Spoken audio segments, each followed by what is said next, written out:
hey guys, this is one of the more fun events on my schedule because what I was told was that we don't have a firm set agenda. So we can just talk about anything you want except the Red Sox because I'm a White Sox fan. So, you know, I congratulate you, and that's all I want to say about it.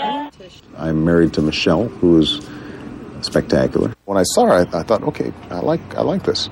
So I asked her out, and she said, well, I can't. I'm your advisor.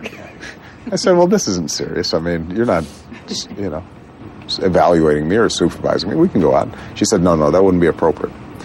So she started trying to set me up with some of her friends, which, you know, and none of them were interesting at all to me. And but I wore her down. I have two daughters, Malia and Sasha, 9 and 6 years old, and they are above average. And like it's amazing, isn't it? Yeah, exactly. And which is, by the way, the hardest thing about running for president. The sad thing is, I used to worry about them. Now I realize I'm the one who's in pain all the time. They're like, "Hey, Daddy, you know, whatever. We're having a great time here. Sorry, you're missing out." And you're in the hotel room eating your little cold takeout food, and so they're having a ball. Describe your daughters to us. Malia, the older one, is, you know, she's like an old soul. She's one of these kids who, from a very early age, was just real wise. The older one's temperament is much more like me, whereas the younger one is more like Michelle. I mean, she's much more stubborn, much more, Michelle will acknowledge this. Shorter fuse. And so my mother-in-law will say that our younger one's just like Michelle was. I think when you grow up without a dad in the house, sometimes you project sort of, okay, what kind of man should I be? You know, and I was lucky enough that my mom, even though they divorced, always told me, you know, how smart he was and how, you know, he had gone back to Kenya and was involved in government, and so I got this image in my head. It turned out later that the image wasn't really accurate. He was, you know, that he was a troubled man.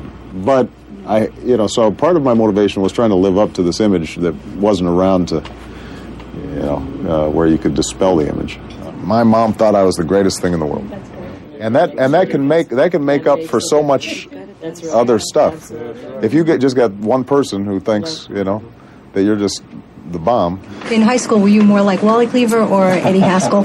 I was definitely the bad kid. Yeah. No, I was, you know, I was always confident, but I was a goof off up all the way through high school. How do you stay normal and humble and that, you know, you have to use little tricks to do it. I know you do. I am reminded every day of my imperfections. And, you know, I think that I tend to learn more from... I'm one of these people who tend to listen more to criticism than I am somebody who laps up the adulation. You know, I mean, I'm always seeing how I could have done this better, and that didn't make sense, and, you know, why did I say that? That was kind of a boneheaded thing to say. My folks over there are Oprah fans. There you go. They watch Oprah every day, obviously.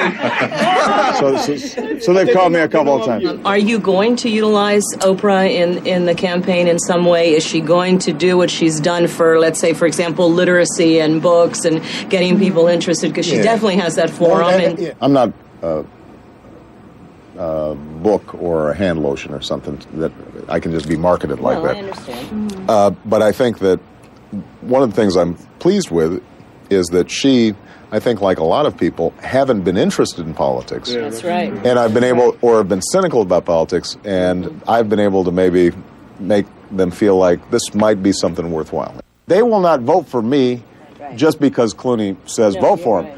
But they'll come out. See? And then I've got to get them off stage as quickly as possible because nobody will be listening to me. You know, I know what's going on with me. Senator Barack Obama with voters at the Merrimack Diner in Manchester, New Hampshire.